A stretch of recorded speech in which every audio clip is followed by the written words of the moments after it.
Donc vas-y, allez, On bosse dur. Donc, Yvan qui veut nous parler. bonjour à tous déjà. Alors, donc il y a maintenant quelques semaines, je vous avais parlé de la possibilité que Spider-Man n'intègre plus aucun film du Marvel Cinematic Universe, aussi appelé MCU. Eh bien, cette semaine, il y a eu du nouveau concernant la réintégration de l'homme araignée au sein de l'univers Marvel. Donc, pour vous resituer le contexte rapidement, dans le cas où vous n'auriez pas écouté ma chronique à ce Tadadam. sujet, à la suite d'un désaccord entre Sony et Disney, Sony a rompu, donc il y a quelques semaines, le contrat permettant à Disney d'intégrer Spider-Man dans les films Marvel. Depuis, de nombreux fans espèrent la création d'un nouveau contrat entre les deux entreprises et la réintégration du personnage dans le MCU. Au passage, pour connaître tous les détails à propos de cette très belle histoire, je vous invite à écouter la chronique que j'ai faite lors de la première émission. Alors tiens, tu me files une perche pour vous dire, si vous voulez écouter uniquement les chroniques de l'Alconos et que vous voulez pas vous embêter avec les émissions au complet, n'hésitez pas à aller sur alconos.pm/chronique/feed.xml. Vous aurez un flux RSS avec uniquement les chroniques déjà disponibles sur Apple Podcast. Voilà. Le lien est dans la description. Flemme, il sera pas dans la description. Non, il y sera pas. Donc, tout d'abord, il semblerait, selon le média américain We've Got Discovered, accent super anglais, que Sony serait revenu vers Disney afin de lui soumettre une nouvelle proposition afin de réintégrer le personnage au MCU. En effet, Sony aurait proposé à Disney de prendre possession de 25% de la licence contre 5 aujourd'hui. Après, certaines sources indiquent 30%, mais bon, ça c'est pas très clair. Donc, comprenant au passage le personnage de Venom qui intégrerait donc également les autres films. D'autres sources, plus hypothétiques cette fois-ci, affirment que ce deal inclurait également d'autres films possédés par Sony tels que Morbius, Nightwatch ou une suite à Spider-Man New Generation. Je fais porter un coup. On ne sait pas à l'heure actuelle si Disney a accepté cet accord ou non, et tous ces paramètres restent, comme je l'ai dit, hypothétiques, mais les échanges entre les deux entreprises semblent aller dans la bonne direction. Une autre hypothèse est également évoquée pour un retour de Spider-Man chez Marvel. Il semblerait que Apple souhaiterait racheter Sony, et ce afin de pouvoir rester compétitif sur le marché des plateformes de streaming et de s'imposer dans le monde du cinéma. Or, si Apple rachète Sony, une clause du côté des droits cinématographiques de Spider-Man permettrait à Marvel de récupérer son personnage. En effet, cette clause stipulerait que si Sony est racheté par quelqu'un, peu importe l'entreprise, les droits cinématographiques de l'homme araignée reviennent directement à Marvel. Cependant, selon le président de Sony, l'entreprise ne serait actuellement pas à vendre, mais quand on connaît le trésor de guerre sur lequel est assis Apple, on se dit que le sujet est clairement à suivre avec attention. Et s'il y a bien une entreprise qui peut acheter Sony, c'est Apple.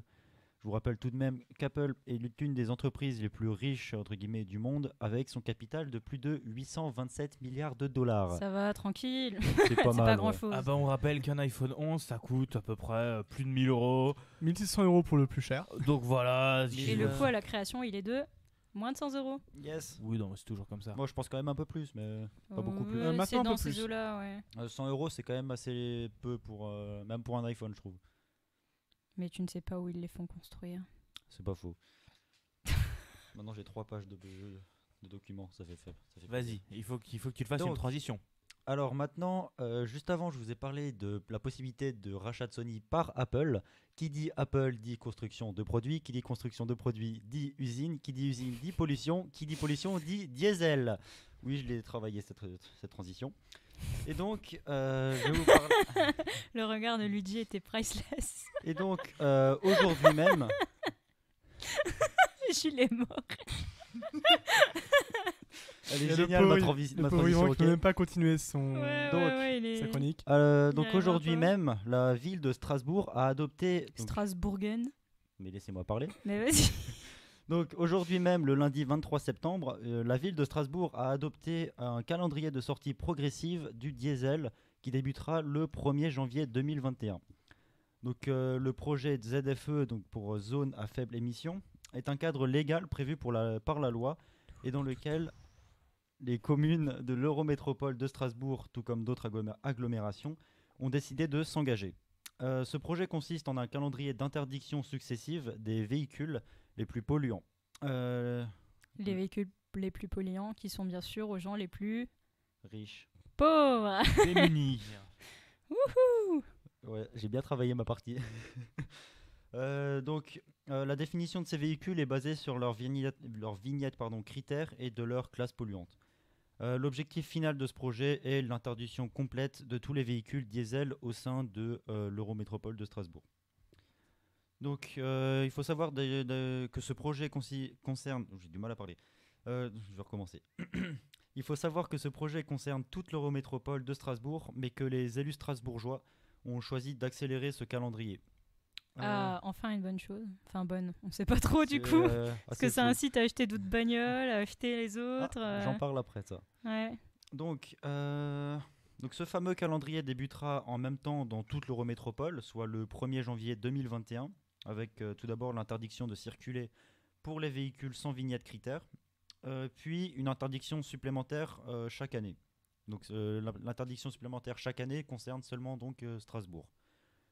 Donc d'abord, les vignettes critères 5 seront interdites au début 2022, puis critère 4 en 2023 jusqu'en 2025, avec l'interdiction des vignettes critères 5 à 2 et de tous les véhicules diesel.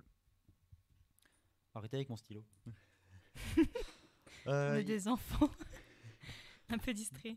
Donc, il faut savoir que, contrairement aux mesures de circulation alternée instaurées en cas de pic de pollution, par exemple, la mise en place de la zone à faible émission et son calendrier reposent sur des interdictions permanentes toute l'année, et ce 24 heures sur 24 et 7 jours sur 7.